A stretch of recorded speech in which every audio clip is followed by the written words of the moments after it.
Hello and welcome back to basefan.com. Today I'm going to be showing you around a Land Rover Defender.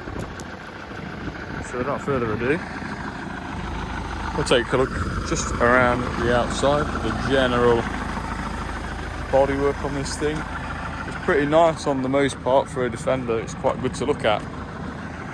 Obviously there's a couple of dings here and there, such as the nature of the beast. Nice little roof rack on the top. And if you come down to the front, you can see that you've got your super winch over here. Obviously the super winch does work off of this controller, so see if I can do it with one hand. I probably can't, but I'll give it a go anyway. Right.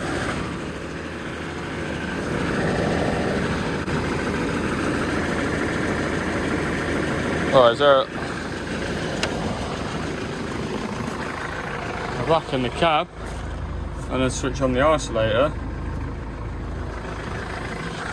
and then it might actually work. There you go.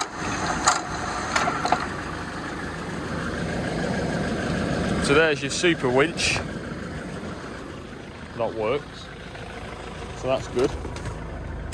Spec wise on the inside, so it does have obviously just the workout windows, which is good in the name of simplicity and less things likely to go wrong. It's quite nicely furnished inside, to be fair. It's from the Ford era of Land Rover. It's been a 2.4 that you find in the Mark 7 Transits, which is a notoriously pretty good engine. As we go over here, it's quite a nice nifty little crock. It kind of reminds me, I'm not really a Defender person, I don't really know much about Defenders on the whole, to be fair. It just kind of reminds me of the Porsche where they have a clock in the middle, so that's just, at least that's what I think. You have the heated seats, which is good. You have the air conditioning, which is always a nice little bonus. And you've got this little weird box thing, which I'm not really sure if it's standard or whether it's been put in by the council that had this fan before. But not like it really matters, because it's there now. And yeah, otherwise it's pretty nice in the cab, to be fair. The floor is worn a little bit on my side over here. I'll show you that right now. It's just had a little bit of like where people have been sliding in and sliding out of it over the 178,000 miles. It's obviously had a little bit of wear and tear, which is to be expected. Pop this open, which I always struggle with on these Defenders. You can see it's been kitted out with some nice wooden units in the back, so to speak. And it's pretty well furnished, kind of. It serves a purpose and it's nicely laid out, but I mean, if you want to rip it out and start over, that's completely fine, and it would serve you well. A little ladder onto the top, which I am actually going to try and climb right now. I didn't know if I was going to do it, but I'll be a man and I'll try and climb it at one end, and which I've had great success. So now I've stood on top of the Land Rover. I can see the whole of base fan, which is fantastic. There's the workshop over there. We've got a Ducato in, a Mercedes Vario in, and what looks to be another Ducato right there. It's a slight bit of a tangent there that I went on, but the top and the bottom of it is that you can see a fair amount from up here.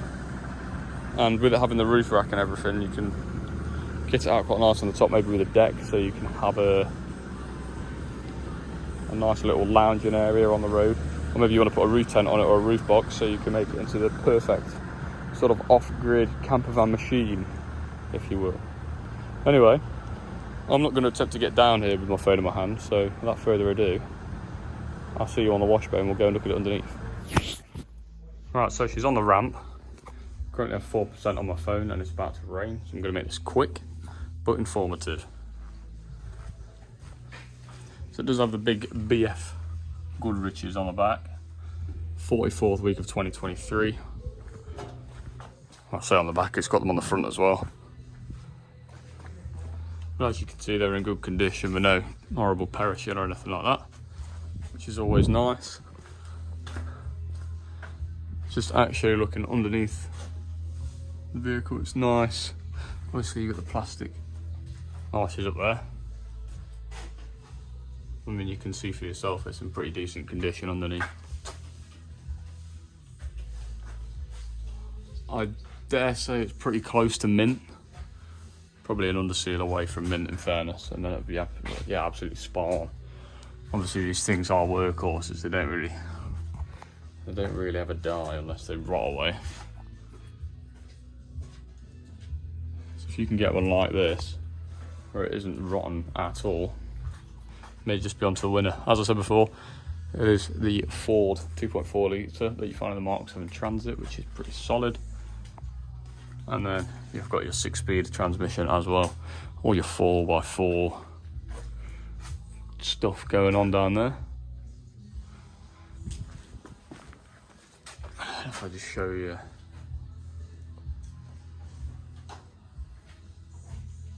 all the areas.